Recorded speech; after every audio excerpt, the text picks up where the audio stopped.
Assalamualaikum Besti, welcome back with me. Alhamdulillah, Masya Allah, Tabarakallah. Gimana puasa kalian? Mudah-mudahan lancar ya. Anyway, kalau BAB kalian lancar nggak? Biasanya kalau puasa seperti ini, banyak masalah yang ditemukan ketika puasa. Di antaranya adalah susah buang air besar atau konstipasi. Oke, kali ini aku akan share tips ke kalian gimana mengatasi konstipasi atau susah buang air besar dengan menerapkan diet tinggi serat yang akan kita bahas dalam 5W1H. Jadi, diet tinggi serat adalah pengaturan dalam makanan sehari-hari untuk mencukupi kebutuhan serat dalam makanan kita sehingga dapat memperlancar proses pencernaan. Nah, siapa yang menerapkan diet tinggi serat ini? Ya, orang-orang dengan keluhan susah BAB disarankan untuk menerapkan diet tinggi serat. Dan di mana serat itu bisa ditemukan? Jadi serat bisa ditemukan dalam makanan yang kita makan, terutama dalam buah dan sayur karena kandungan seratnya tinggi dibandingkan dengan sumber yang lainnya. Dan kapan kita bisa menerapkan diet tinggi serat? Karena kita memang sedang puasa, sehingga diet tinggi serat ini diterapkan ketika kita berbuka puasa sampai kita sahur. Dan kenapa harus tinggi serat? Jadi serat ini adalah zat gizi yang terdapat dalam makanan yang tidak dapat dicerna di pencernaan manusia karena manusia tidak mempunyai enzim untuk mencerna serat. Yang mempunyai enzim untuk mencerna serat ini adalah hewan ruminansia, yakni sapi, kerbau, maupun kambing.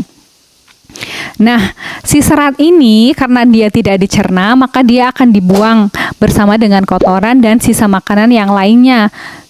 Dan efeknya, serat ini akan membuat volume kotoran itu menjadi lebih besar, tetapi konsistensinya itu akan menjadi lembek, sehingga dia lebih mudah untuk dikeluarkan.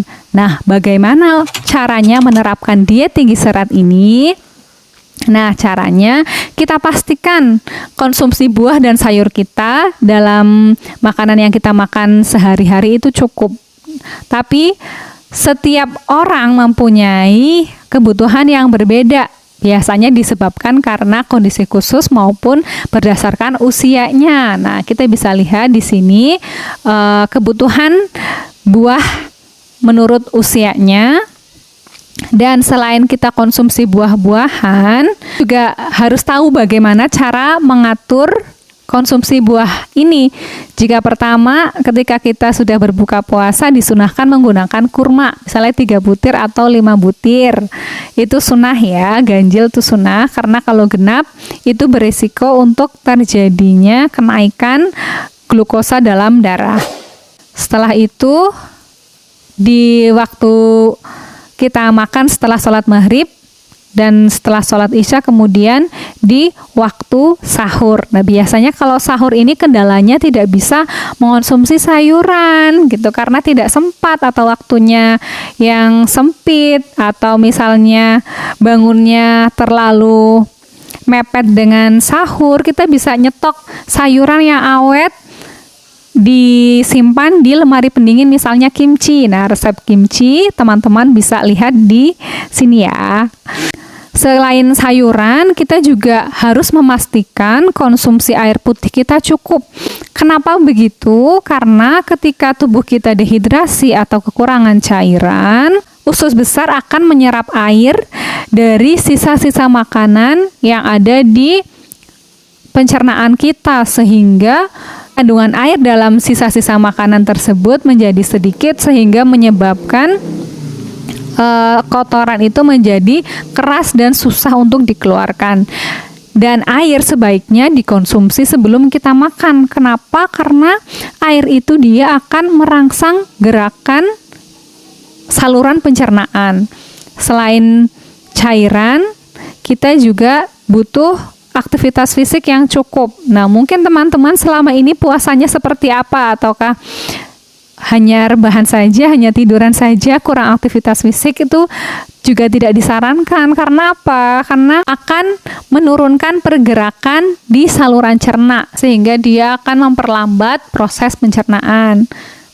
Jika teman-teman masih kesulitan untuk bisa mengonsumsi buah dan sayur dengan jumlah yang cukup, maka tips berikutnya adalah dengan kurma. Karena kurma ini adalah sumber serat yang baik sehingga dia bisa membantu memperlancar proses pencernaan. Caranya adalah dengan mengkonsumsi 5 butir kurma.